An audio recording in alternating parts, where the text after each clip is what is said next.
자, 하나님 말씀 보겠습니다. 하나님 말씀 로마서 8장 31절입니다. 로마서 8장 31절 같이 읽겠습니다. 그런즉 이 일에 대하여 우리가 무슨 말 하리요? 만일 하나님이 우리를 위하시면 누가 우리를 대적하리요?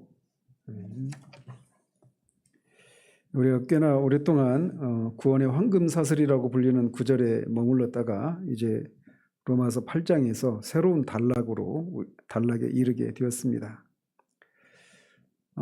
사도는 이 8장 전체의 주제가 무엇이라고 했습니까? 신자의 구원이 확실하다. 구원의 확신에 대해서 확신을 갖도록 하기 위해서 8장이 기록이 되었는데, 이 구원의 확신이 확실하다고 하는 여러 가지 근거들을 단락별로 제시를 하고 있고, 우리는 그것들을 살피다가 이제 마지막 단락에 이르게 되었습니다. 사도 바울은 이렇게 서로 긴밀하게 연결된 여러 개의 항목들을 통해서 신자의 구원이 확실하다라고 하는 것을 진술해 왔습니다. 지금 이제 우리가 들어가는 이 세 항목도 이렇게 질문으로 시작을 합니다. 그런즉 이 일에 대하여 우리가 무슨 말 하리요? 그리고 이 31절에서 39절까지가 한 단락이라고 할 수가 있는데, 이 마지막 단락에서도 이 질문에 대한 답을 전개를 하고 있는 겁니다. 그러면서 동시에 앞에 28절에서 30절에서 들어있는 이 논증을 조금 다른 방식으로, 즉 부정적인 그런 진술 방법을 사용해서 신자의 구원이 확실하다라고 하는 것을 강화시키고 있습니다. 즉 그는 앞에 28절에서 30절까지를 통해서 신자의 구원이 확실하다라고 하는 것을 긍정적인 진술을 통해서 전개를 한 후에, 이번에는 만약 그렇지 않다면 어떻게 하겠느냐라고 하는 식의 부정적인 질문들을 통해서 신자의 구원이 더욱 확실하다라고 하는 것을 강화시키고 있는 겁니다. 이렇게 해서 긍정적인 진술의 방법과 부정적인 진술의 방법을 통해서 신자의 구원이 확실하다라고 하는 것을 이중적으로 강화시키고 있는 겁니다. 그리고 또 그가 이 마지막 부분에서 이것을 다시 한번 신자의 구원이 확실하다라고 하는 것을 진술하고 있는 이 마지막 대목은 로마서 전체 구조에서 보자면 1장 16절에서 시작된 구원에 관한 큰 주제들을 마무리하는 그런 단락에 해당된다라고 할 수가 있습니다.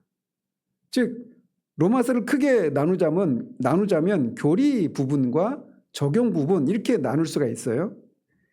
그래서 1장에 그런데 그렇게 나눌 수 있는데, 이 교리 부분의 마지막 단락에 해당되는 것이 31절에서 39절까지다 이렇게 말을 할 수 있단 말입니다. 그래서 그는 1장의 인사말과 이 소개를 한 다음에 16절에서 교리에 대한 진술을, 구원에 관한 교리 진술을 시작을 하죠. 내가 복음을 부끄러워하지 아니하노니 이 복음은 모든 믿는 자에게 구원을 주시는 하나님의 능력이 됨이라. 첫째는 유대인에게요, 둘째는 헬라인에게로라. 이렇게 하고 나서 17절에서는 믿음으로 말미암는 의, 즉 이신칭의 교리를 선포합니다. 그리고 거기서부터 16절에서부터 이렇게 선포된 구원 교리를 8장 이 마지막 단락까지 이어서 계속해서 설명을 해왔단 말이죠. 그래서 바울은 이 마지막 단락에서 1장 16절에서부터 시작된 구원에 관한 교리를 마무리를 하고 있는 겁니다. 즉 구원의 위대한 교리 전체를 원리적으로 다 진술해 놓고서 이제 그 결론 부분을 우리가 마주하고 있게 되는 거예요. 그래서 이 8장 마지막 단락이 교리에 대한 진술의 마지막 단락이다 이렇게 말할 수 있는데, 그러면 뒤에 이어지는 9장부터는 또 뭐 교리가 아니냐라고 할 수가 있어요. 근데 이 9장부터 11장까지는 일종의 부록과 같은 장이다 이렇게 이해를 하는 것이 좋습니다. 그래서 바울이 앞에 1장 16절에서부터 8장 마지막 단락까지 가르친 이 교리의 관점에서 볼 때 이스라엘 민족의 현재 위치와 역할이 무엇인지에 대해서 다루는 특별한 장들이 9장에서 11장까지입니다. 즉 결론적으로 말씀을 드리면 유대인들을 향한 특별한 구원의 방식이 따로 있는 게 아니라는 거예요. 그래서 9장에서 11장은 구원의 방식 자체를 설명하는 교리 부분이 아닙니다.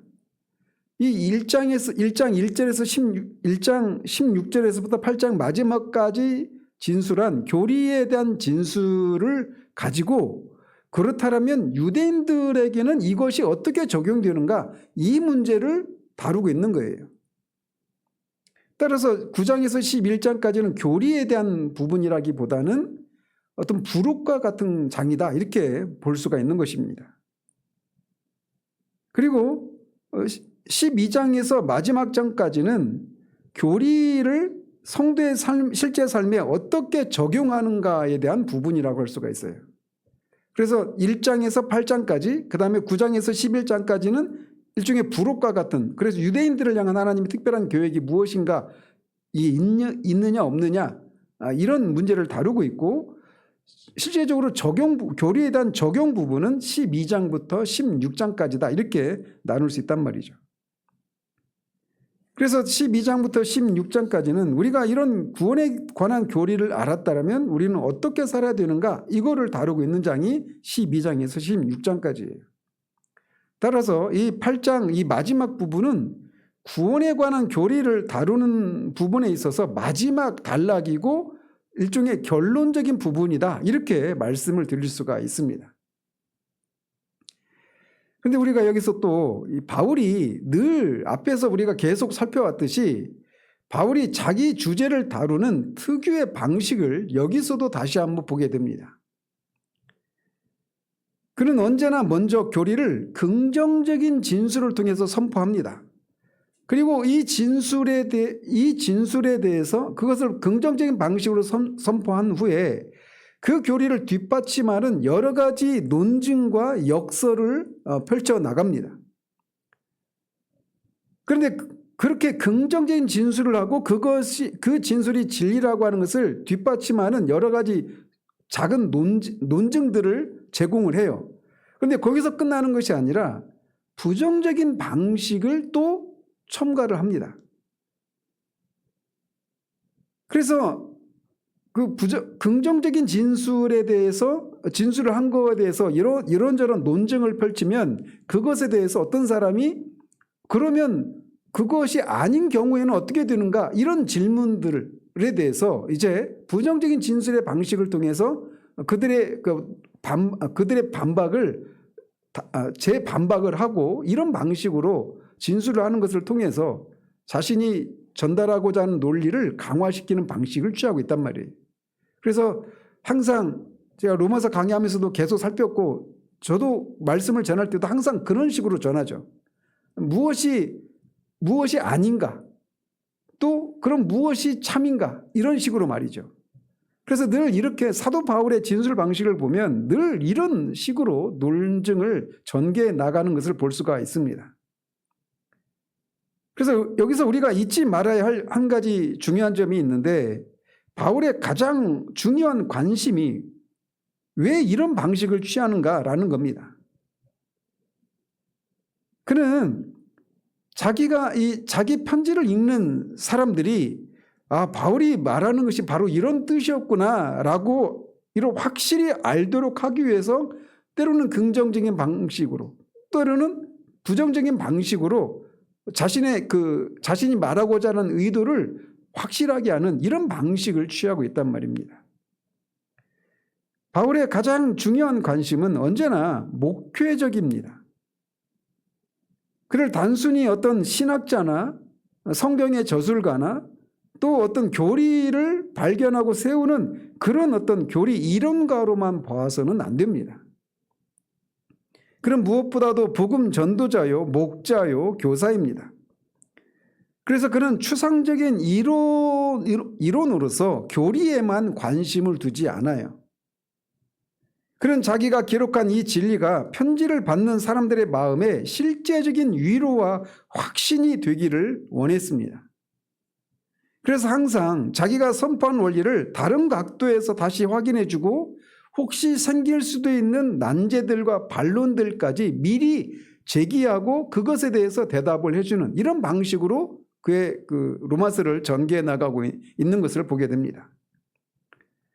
그가 이렇게 긍정적이고 부정적인 진술을 균형 있게 제시하고 그것들을 뒷받침할 만한 논증들을 추가하는 방식으로 진리를 진술하는 목적은 한 가지예요.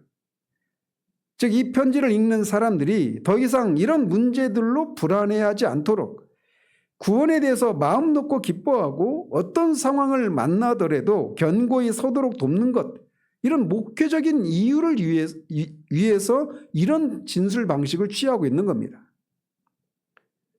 그리고 바로 지금 우리가 읽고 있는 이 대목이 바로 그런 자리예요.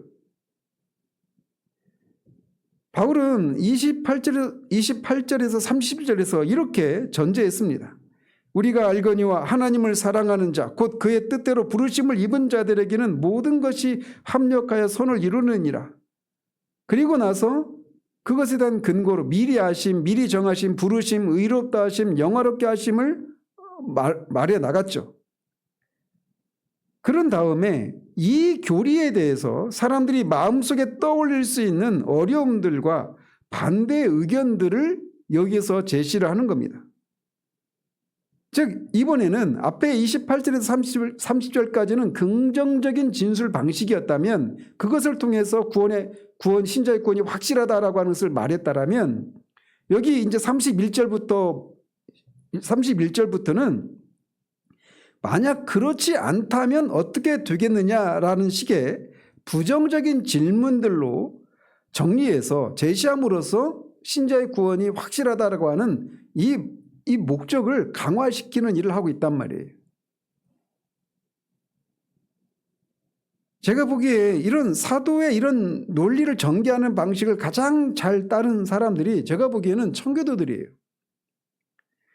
오늘날 모든 것이 피상적인 시대의 사람들에게 이 청교도들의 설교는 머리가 아프고 따분하고 읽다가 길을 잃어버리는 것이 되어버렸습니다. 그리고 잘 읽히지도 않아요, 요즘은. 생각하기를 멈춰버린 시대가 우리 시대가 아닌가 싶습니다. 그런 현상이 짧은 설교로 나타나고 설교 속에서 어떤 논리적인, 교리적인 그런 설교나 교리를 논리적으로 전개하는 방식의 그런 설교들을 찾기가 쉽지 않고 그저 감동적이고 마음을 따뜻하게 하는 류의 설교들이 유행을 하는 것을 통해서 이런 현상을 보이고 있다라고 생각을 합니다. 모든 설교가 길어야 하는 것은 아니지만 우리가 무엇인가에 대한 확신을 갖기 위해서는 치밀한, 논리적이고 치밀한 그런 숙고의 과정을 거치고 논리적인 사고를 필요로 합니다. 아무튼 사도는 그런 류의 설교의 이 정석과 같은 방식으로 그가 펼치려는 주장을 먼저는 긍정적인 진술을 통해서 그리고 거기서 멈추지 않고 부정적인 진술을 통해서 자신의 의도를 자신이 펼치고자 하는 주제를 강화시키고 있어요. 그래서 이제 부정적인 진술의 방식으로 31절 이하에서 자신이 신자의 구원이 절대적으로 확실하다라고 하는 것을 강화시키고 있습니다. 이 대목에서 우리가 한 가지 더 주의해야 할 점이 있다라면 성경 진리를 전할 때 긍정적인 말만 하라라고 하는 것이 오늘날의 유행입니다.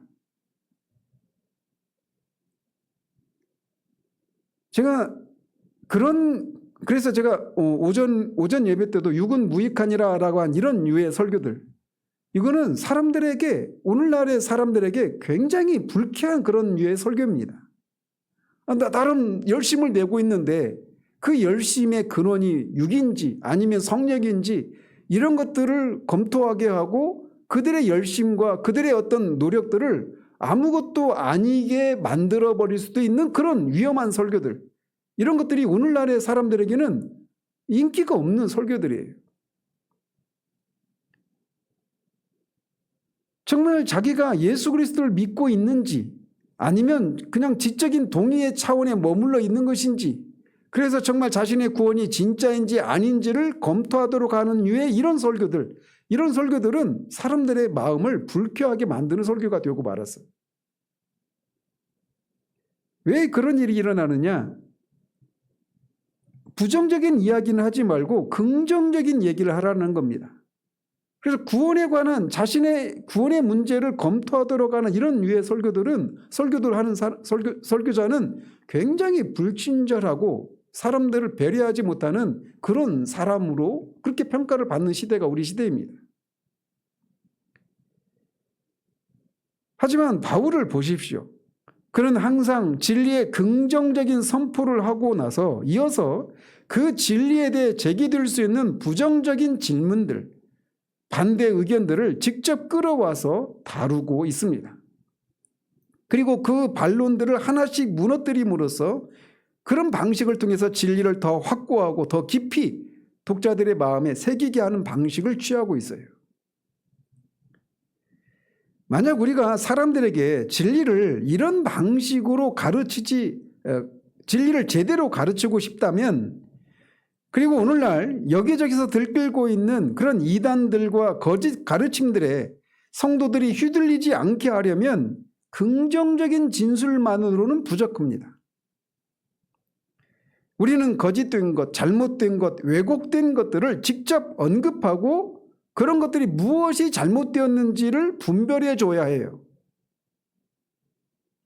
예를 들어서 예수를 믿으라, 그러면 구원을 받는다라고 하는 것이 복음입니다. 근데 그 예수를 어떤 예수로 믿고 있는지, 어떻게 예수를 성경이 말하는 대로 믿고 있지 않은지, 잘못된 방식의 예수 믿음을 말해줘야 됩니다. 구원받는다라고 할 때 구원에 대해서도 구원이 아닌데도 구원이라고 생각하는 그런 잘못된 것들에 대해서도 가르쳐줘야 돼요. 그렇지 않으면 2단, 3단에 빠지게 되는 겁니다. 신자의 삶을 살아가는 데 있어서도 그게 율법주의인지 율법 폐기주의인지 수동주의인지 신앙주의인지 신율주의인지 정적주의인지 이런 다양한 신자의 삶 가운데 나타나는 다양한 잘못된 가르침들이 무엇인지를 말해주고 그것을 분별할 수 있도록 해줘야 됩니다. 그렇지 않으면 내가 왜 힘든지도 모른 채, 답을 모른 채 그냥 그런 삶을 살게 되는 거예요. 그래서 사도가 취하고 있는 것처럼 우리가 긍정적인 진술뿐만 아니라 진리를 전개하는 데 있어서 긍정적인 진술만이 아니라 부정적인 진술도 같이 언급을 해야 하는 것입니다. 만약 그렇게 하지 않으면 어떻게 되겠습니까? 말씀드린 것처럼 이단과 왜곡된 가르침에 쉽게 넘어가고 맙니다. 그런 분들의 대부분의 사람들은 진리를 부정적인 면까지 포함해서 충분히 배우지 못한 사람들인 경우들이 많습니다. 그들은 미리 거짓 가르침에 맞서서 싸울 만한 그런 장비들을 갖추지 못했습니다. 그래서 우리는 진리의 긍정적인 선포와 함께 거짓을 분별하고 배척할 수 있는 부정적인 가르침도 반드시 필요합니다. 그럴 때 비로소 진리가 우리 마음에 견고히 자리를 잡는 거예요. 바울이 바로 그렇게 하고 있는 겁니다. 자, 다시 본문으로 돌아가서 바울이 여기서 어떤 질문들을 던지는지 살펴보도록 합니다. 그는 이 본문에서 지금까지 말해온 모든 내용을 요약하면서 연속적으로 6가지 질문을 던집니다. 31절에서는 상반절에서는 그런즉 이 일에 대하여 우리가 무슨 말하리요? 라고 하는 질문을 던지고 하반절에서는 하나님이 우리를 위하시면 누가 우리를 대적하리요? 라고 질문을 던집니다. 또 32절에서는 자기 아들을 아끼지 아니하시고 우리 모든 사람을 위하여 내어주신 이가 어찌 그 아들과 함께 모든 것을 우리에게 은사로 주지 아니하시겠느냐라고 부정적인 방식의 질문을 던지고 있습니다. 또 33절에서는 누가 능히 하나님께서 택하신 자들을 고발하리요? 라고 말하고 이어서는 누가 정죄하리요? 또 35절에서는 누가 우리를 그리스도의 사랑에서 끊으리요? 환난이나 곤고나 박해나 기근이나 적신이나 위험이나 칼이랴. 이렇게 6가지 부정적인 질문들을 던지고 나서 결론을 38절에서 39절에서 내고 있는 겁니다. 내가 확신하노니 어떤 피조물이라도 우리를 우리 주 그리스도 예수 안에 있는 하나님의 사랑에서 끊을 수 없느니라. 그래서 이렇게 사도 바울은 한 가지 주제를 긍정적인 진술 방식과 부정적인 진술 방식을 통해 여러 가지 근거들을 제시하면서 그 근거들을 뒷받침하는 논리를 전개하는 이런 방식으로 이 8장을 이끌어가고 있는 것을 볼 수 있어요. 자, 지금 우리가 보고 있는 이 31절도 그런 속에 있게 되는 자리하고 있는 겁니다. 그런즉 이 일에 대하여 우리가 무슨 말 하리요? 하나님이 우리를 위하시면 누가 우리를 대적하리요? 자, 이 질문을 한번 살펴보면 여기서 우리말에 그런즉 이 일에 대하여 이렇게 되는데 이 일이 단수로 되어 있는데 원어를 보면 복수로 되어 있습니다. 그래서 이 일들에 대하여 이렇게 되어 있어요. 자, 그렇다면 여기서 말하는 이 일들에 대하여라 할 때 이 일들에 해당되는 것들이 무엇일까요?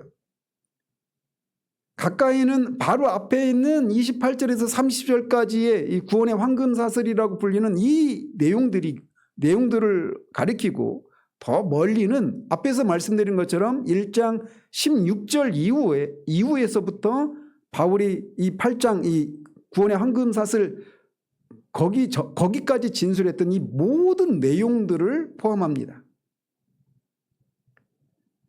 그래서 사도 바울이 1장 16절 이하에서 8장 30절까지 했던 것을 그냥 압축적으로 말씀을 드리면 모든 인간이 죄 아래에 있다라고 말합니다.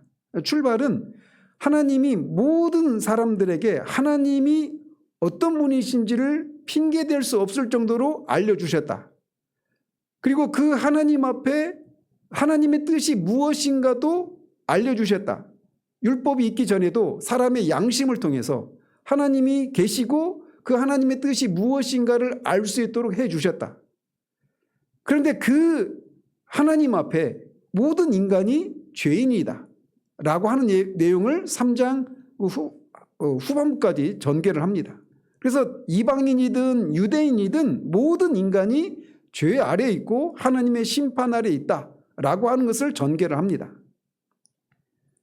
그리고 율법 행위로는 의롭게 될 수 없다라고 하는 사실들을 전개를 했어요.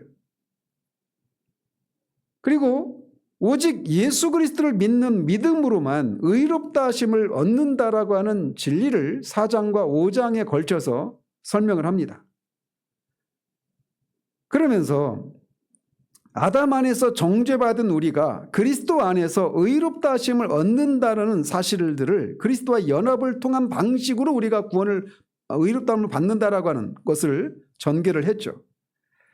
그리고 성령께서 우리 안에 거하셔서 육신을 따라 살던 우리를 영을 따라 살도록 인도하신다는 사실들을 전개를 합니다.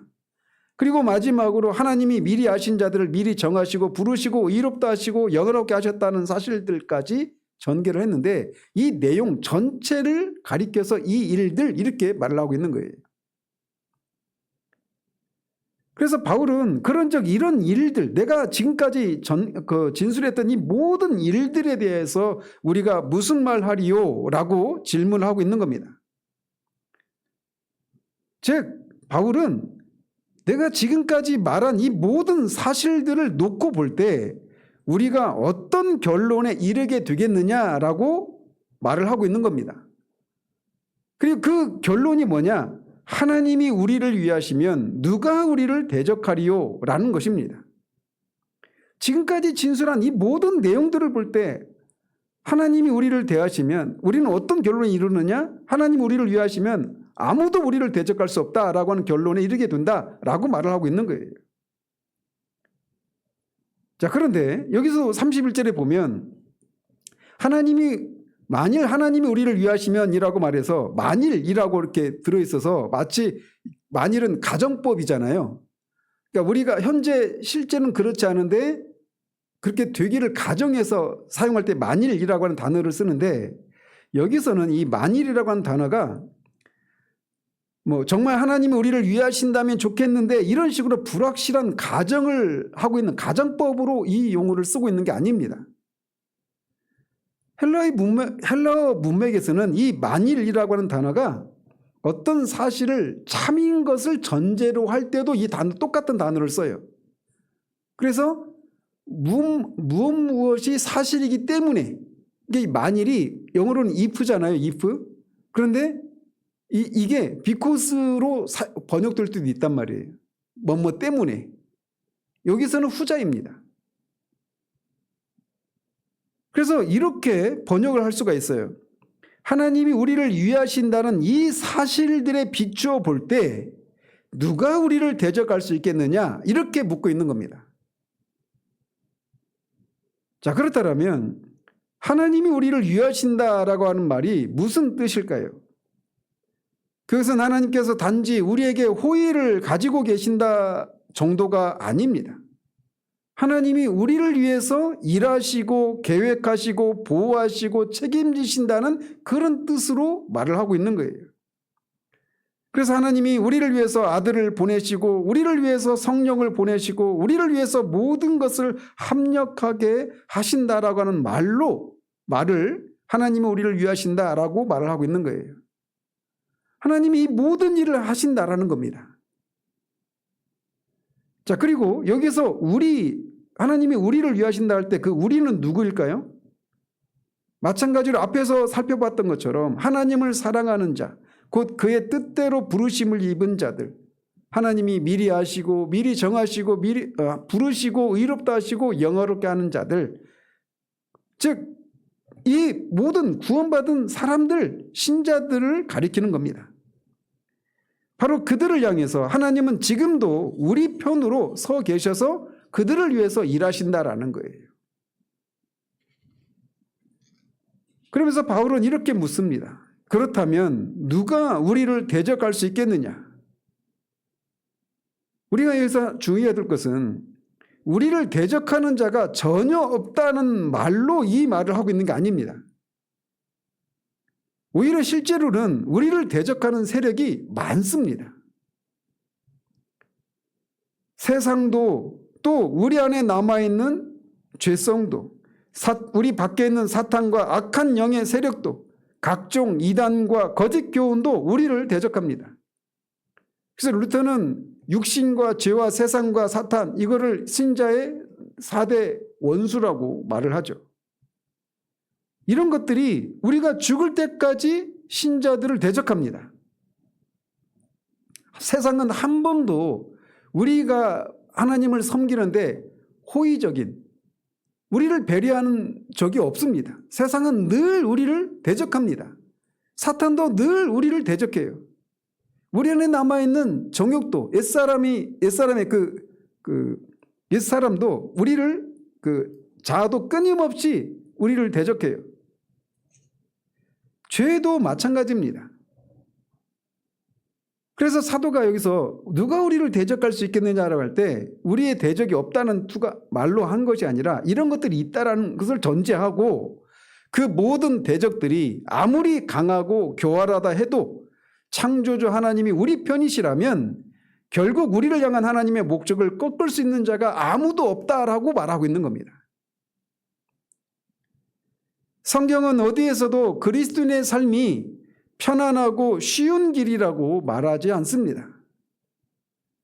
저는 회심을 하는 이 과정 가운데서 정말 주님의 뜻대로 살려고 하니까 너무 힘들어서 제가 그때 가졌던 생각이 뭐냐면 내가 월급을 조금만 받아도 그냥 어떤 그 기독교 회사 이런 데서 근무했으면 좋겠다.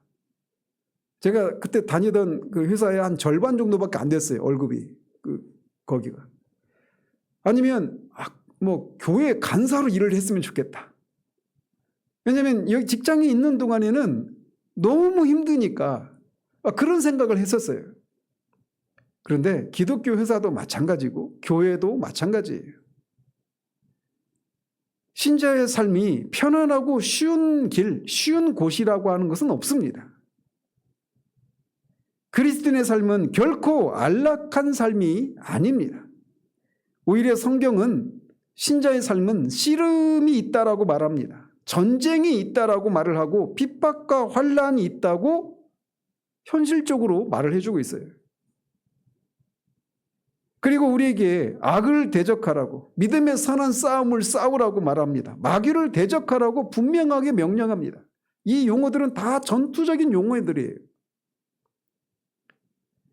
그러나 동시에 성경은 언제나 이렇게 말을 합니다.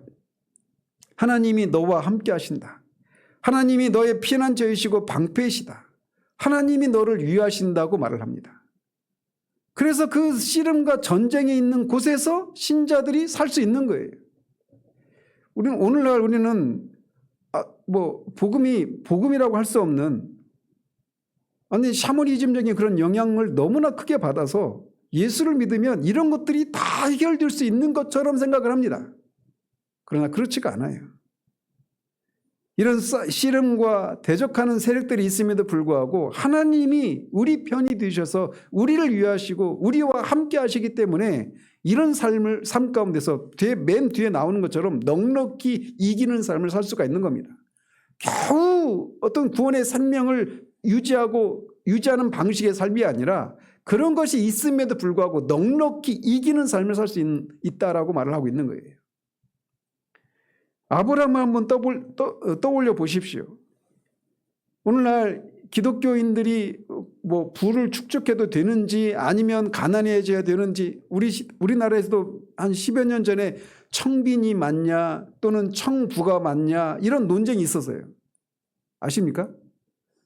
청부의 대표적인 인물이 아브라함이에요. 거부했잖아요. 좋게 한 2,000명 정도의 식소를 거느리는 그런 족장이었고 엄청난 그런 재산이 있었죠. 그런데 아브라함을 어떤 청부, 어떤 하나님을 믿어서 그 믿음이 좋아서 이 땅 가운데서 부자로 안락한 삶을 살았던 전형적인 인물로 한국교회에서는 그렇게 아브라함을 기립니다. 그러나 보십시오. 아브라함의 삶을 보십시오. 제가 게시판에 올려놨던 것처럼 아브라함의 삶은 결코 한순간도 녹록지 않았던 삶의 순간들이 없었어요. 특히 그가 조카 롯을 구하기 위해서 큰 전쟁을 치르고 돌아왔을 때 그가 얼마나 두려웠겠습니까?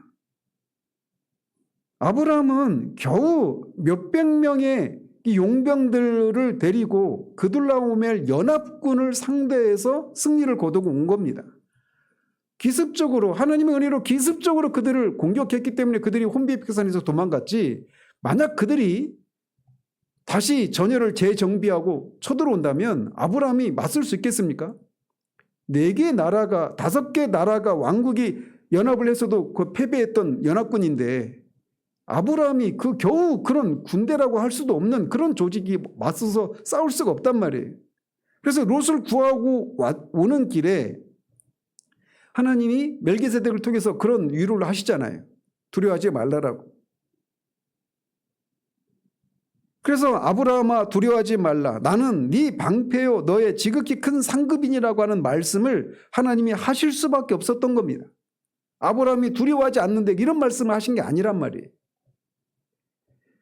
아브라함에게 두려워하지 말라고 하신 이유가 뭐냐면 하나님 자신이 아브라함의 방패고 지극히 큰 상급이니까 두려워하지 말라고 말씀하시는 겁니다. 시편 23편 4절에 동일한 위로를 주는 말씀을 우리가 봅니다. 내가 사망의 음침한 골짜기로 다닐지라도 해를 두려워하지 않을 것은 주께서 나와 함께 하심이라. 주의 지팡이와 막대기가 나를 안위하시나이다. 하나님이 우리를 위하십니다. 그분의 지팡이와 막대기가 우리를 안위하십니다. 그래서 사망의 음침한 골짜기를 지나는 일이 있음에도 불구하고 그 속에서도 우리가 두려워하지 않을 수가 있어요. 시편 27편에서도 다윗은 계속해서 이렇게 말을 합니다. 여호와는 나의 빛이요 나의 구원이시니 내가 누구를 두려워하리요. 여호와는 내 생명의 능력이시니 내가 누구를 무서워하리요. 다윗은 무서워하고 두려워할 만한 그런 상황 가운데 있었는데 그렇지 않은 이유를 여호와가 어떤 분이신가를 상기하는 것을 통해서 두려워하지 않고 무서워하지 않는다고 말하고 있는 겁니다. 아무도 두려워할 자가 없습니다. 그래서 다윗은 계속해서 이렇게 말을 합니다. 악인들이 내 살을 먹으려고 내게로 왔으나 나의 대적들, 나의 원수들인 그들은 실족하여 넘어졌도다. 다윗은 이 대적들, 자신의 살을 먹으려고 몰려오는 대적들과 원수들의 공격에 넘어지거나 실족하지 않았습니다. 군대가 나를 대적하여 진칠지라도 내 마음이 두렵지 아니하며 전쟁이 일어나 나를 치려 할지라도 나는 여전히 태연하리로다. 그가 그렇게 할 수 있었던 원천, 위로의 원천은 언제나 여호와가 그와 함께 하셨기 때문에, 여호와가 그의 편이라고 하는 것을 그가 확신하고 있었기 때문에 그렇습니다.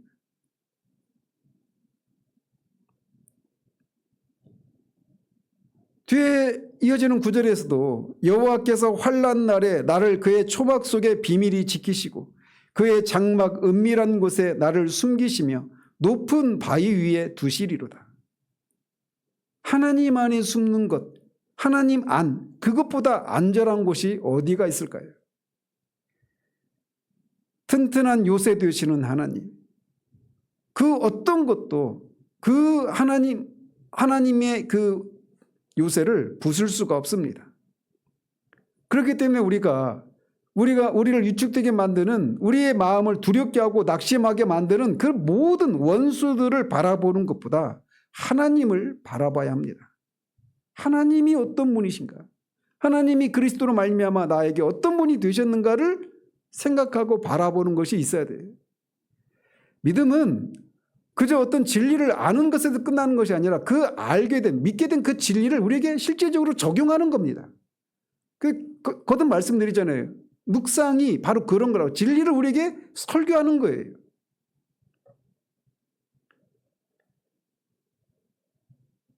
어떤 원수라도 하나님께 피한 그 사람들을 끌어낼 수가 없습니다.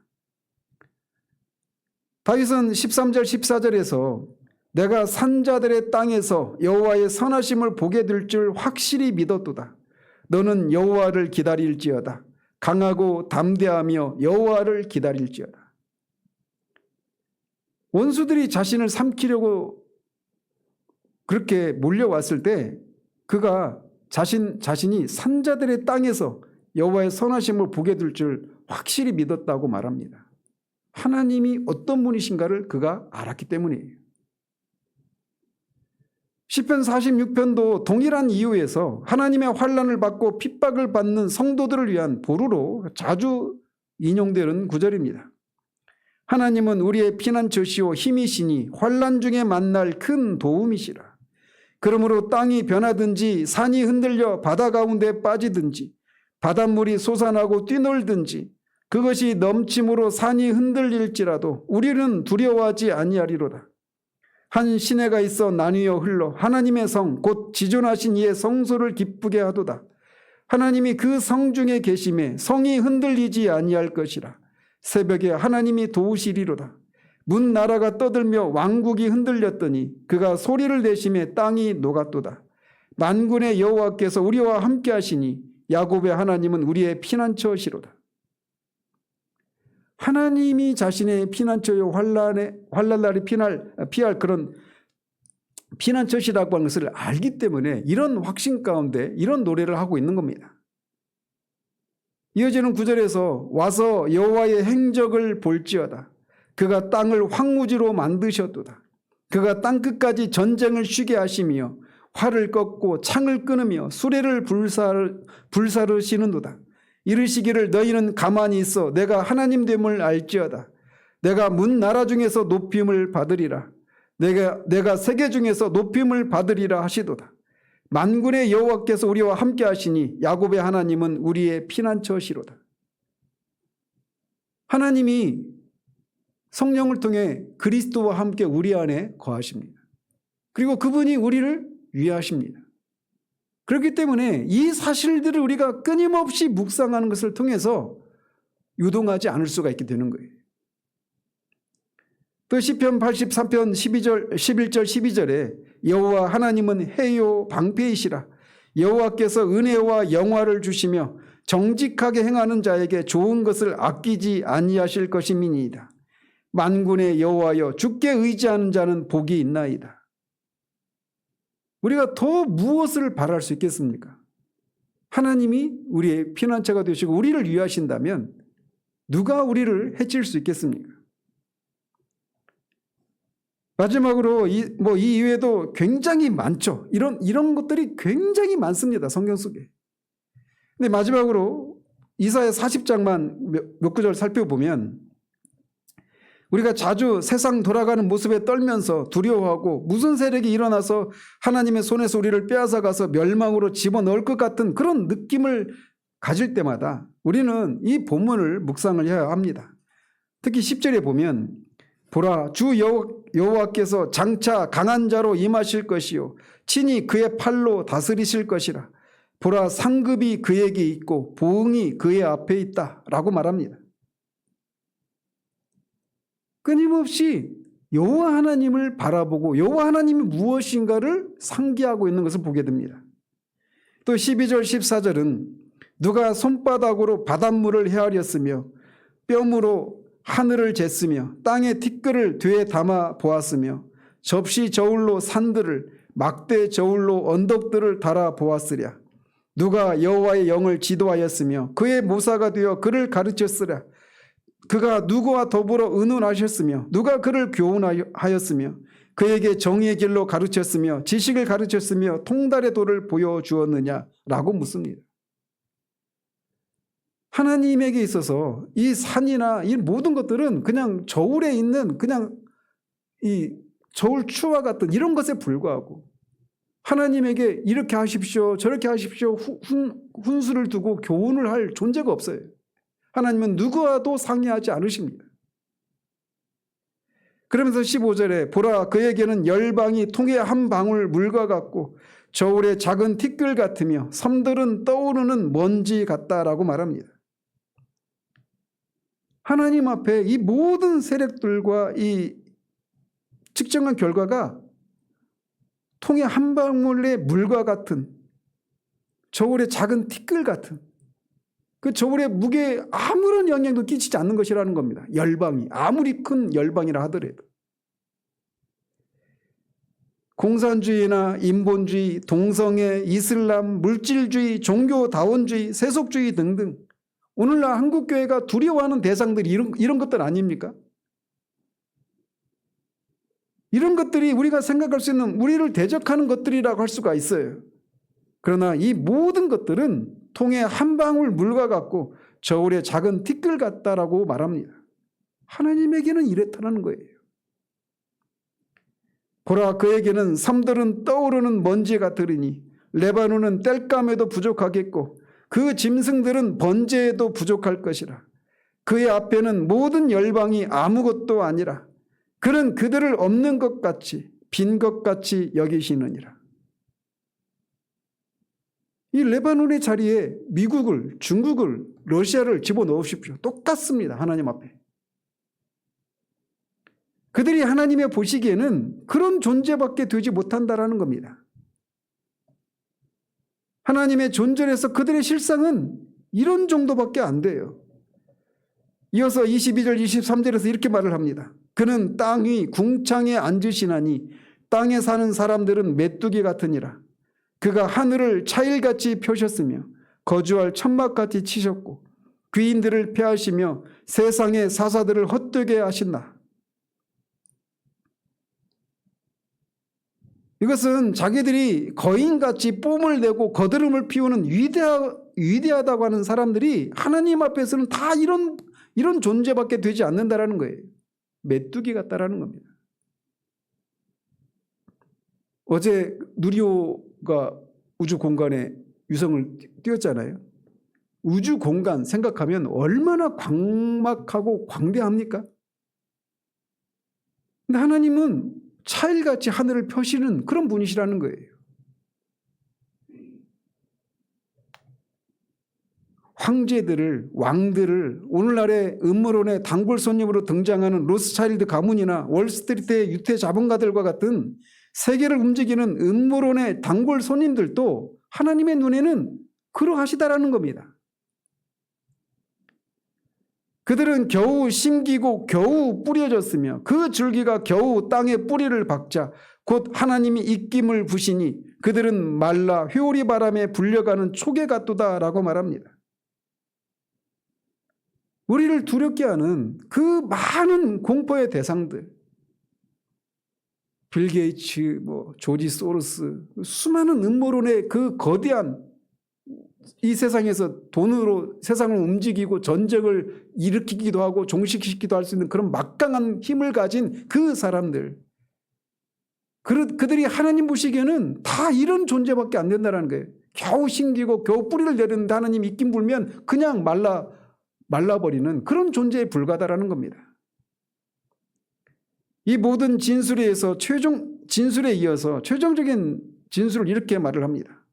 거룩하신 이가 이르시되 그런즉 너희가 나를 누구에게 비교하여 나를 그와 동등하게 하겠느냐 하시니라. 하나님과 비교할 수 있는 존재가 없다라는 겁니다. 너희는 눈을 높이 들어 누가 이 모든 것을 창조하였나 보라. 주께서는 수요대로 만상을 이끌어내시고 그들의 모든 이름을 부르시나니 그의 권세가 크고 그의 능력이 강함으로 하나도 빠짐이 없느니라. 인간이 우주에 있는 그 별들을 다 관찰을 하고 거기에 이름을 붙이다가 아마 수십 세대가 지나도 그 이름을 다 못 붙이고 죽을 겁니다. 그런데 하나님은 그 모든 것들을 이름으로 아시고 그들을 불러내시는 분이십니다. 그런 하나님과 코에 호흡이 붙어있는 인간들, 그 어떤 위대한 존재라고 할지라도 하나님과 비교될 수 있는 존재가 아무도 없다라는 것입니다. 야곱아 어찌하여 네가 말하며 이스라엘아 네가 이르기를 내 길은 여호와께 숨겨졌으며 내 송사는 내 하나님에게서 벗어난다 하느냐. 너는 알지 못하였느냐 듣지 못하였느냐.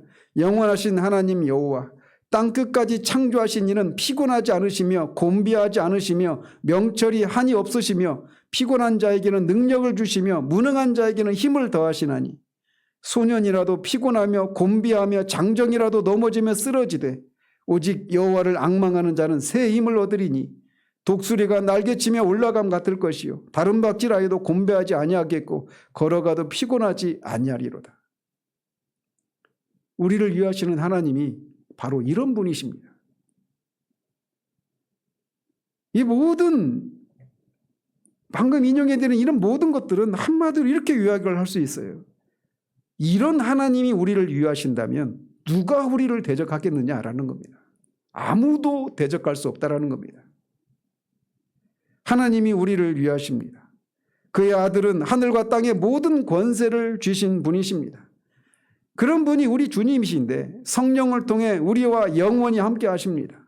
세상 끝날까지 너희를 결코 떠나지 않으시겠다고 하시고 실제로 성령을 통해 우리와 함께 하십니다.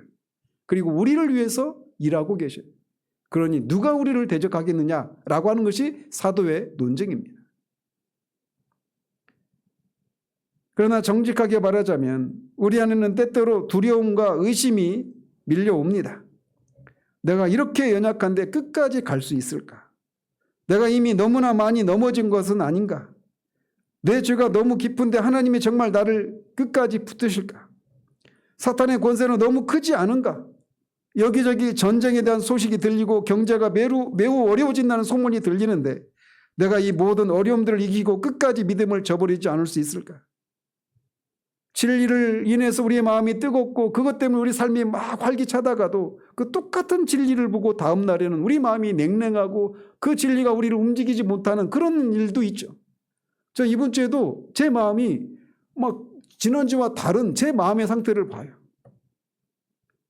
진리가 저를 막 흥분시키고 열광케 하고 제 삶을 막 이끌어가는 그렇게 작용했다가 이번 주에는 내내 그런 건 아닌데 제 마음이 그렇게 크게 그래서 차 타고도 많이 못 놀았어요.